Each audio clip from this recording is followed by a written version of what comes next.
வணக்கம் மக்களே. கவிஞர் கண்ணதாசன் மற்றும் மெல்லிசை மன்னர் விஸ்வநாதன் அவர்களை பிடிக்கும்னு நினச்சிங்கன்னா மறக்காமல் நம்ம சேனலை சப்ஸ்கிரைப் பண்ணி பெல் ஐக்கனை கிளிக் பண்ணி வச்சுக்கோங்க. அப்போ தான் நம்ம போகிற ரெகுலர் வீடியோக்கள் உடனுக்குடன் நோட்டிஃபிகேஷனை உங்களை வந்து சேரும். மெல்லிசை மன்னர் எம்.எஸ். விஸ்வநாதன் அவர்களோட தூக்கத்தை கெடுத்த கவிஞர் கண்ணதாசன் அவர்கள் அந்த ஒற்றை வரி பாடல் மற்றும் அதுக்கு பின்னாடியில் நடந்த அந்த சுவாரஸ்யமான சம்பவத்தை பற்றி தான் இந்த வீடியோவில் ரொம்ப விரிவாக பார்க்கலாம் வாங்க. நம்ம தமிழ் திரையிசையோட இரட்டை குழல் துப்பாக்கின்னு சொன்னாலே அது கண்ணதாசன் மற்றும் எம்.எஸ். விஸ்வநாதன் அவர்கள் தான் சொல்லலாம்.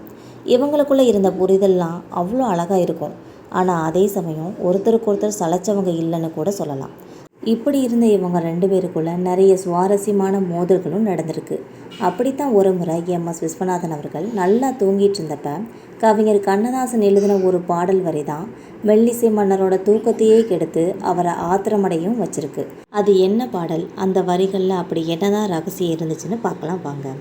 1963 மக்கள் திலகம் எம்ஜிஆரோட நடிப்பில் வெளியான படம் தான் பெரிய இடத்து பெண் என்ற படம்.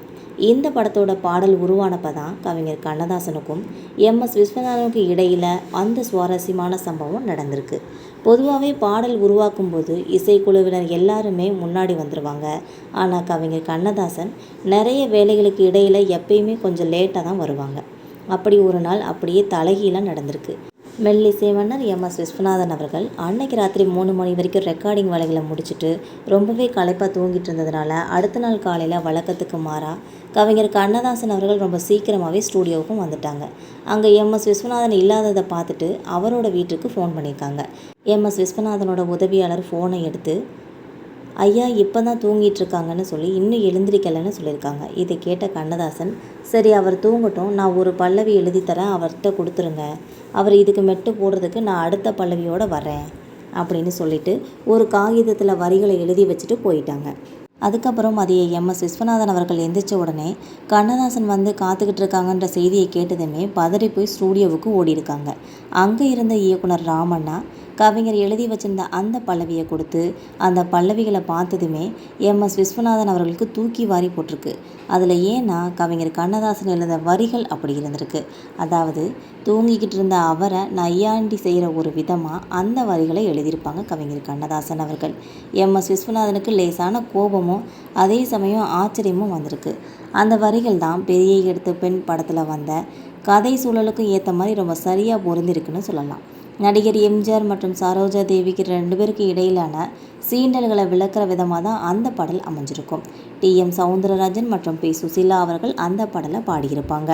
எம்.எஸ். விஸ்வநாதன் அவர்கள் ரொம்ப துள்ளலான இசையில் ஒரு மிகப்பெரிய ஹிட் படமாக இந்த பாட்டும் மாறிச்சு. இன்றைக்கும் அந்த பாட்டை கேட்கும்போது அதோட பின்னணியில் இருந்த நிறைய சுவாரஸ்யமான மோதல்கள் நிறைய பேருக்கும் தெரியாமல் தான் இருக்குது. எம்.எஸ். விஸ்வநாதன் அவர்களே ஒரு பேட்டியில் அதை சொல்லும்போது, கவிஞர் என்னை எப்பயுமே இப்படி தான் வம்பிழுப்பாங்க, ஆனால் அந்த வம்பு கூட ஒரு அழகான பாடலாக தான் வெளிவரும்னு சொல்லி ரொம்ப சிரிச்சுக்கிட்டே சொல்லியிருப்பாங்க. ஒரு தூக்கம், ஒரு காத்திருப்பு, ஒரு ஒற்றை வரி இத்தனையும் சேர்ந்து ஒரு சூப்பர் ஹிட் பாடலாக கொடுத்துருக்காங்கன்னா அது நம்ம தமிழ் சினிமாவோட பொற்காலன்னு கூட சொல்லலாம். கவிஞர் கண்ணதாசனோட அந்த நையாண்டியும் எம்.எஸ். விஸ்வநாதனோட புரிதலும் தான் இன்றைக்கி நம்மளை நிறைய வியக்க வச்சிருக்குன்னு கூட சொல்லலாம். அந்த பாடல் வரிகள் தான் அவனுக்கு என்ன தூங்கி விட்டான் அகப்பட்டவன் நானல்லவா என்ற பாடல் வரிகள் என்பது குறிப்பிடத்தக்கது. மக்களே, இந்த நிகழ்வை பற்றின உங்களோட கருத்துக்களை மறக்காமல் கமெண்ட் பாக்ஸில் தெரிவிங்க. மறக்காமல் லைக் பண்ணி ஷேர் பண்ணிக்கோங்க. தேங்க்யூ.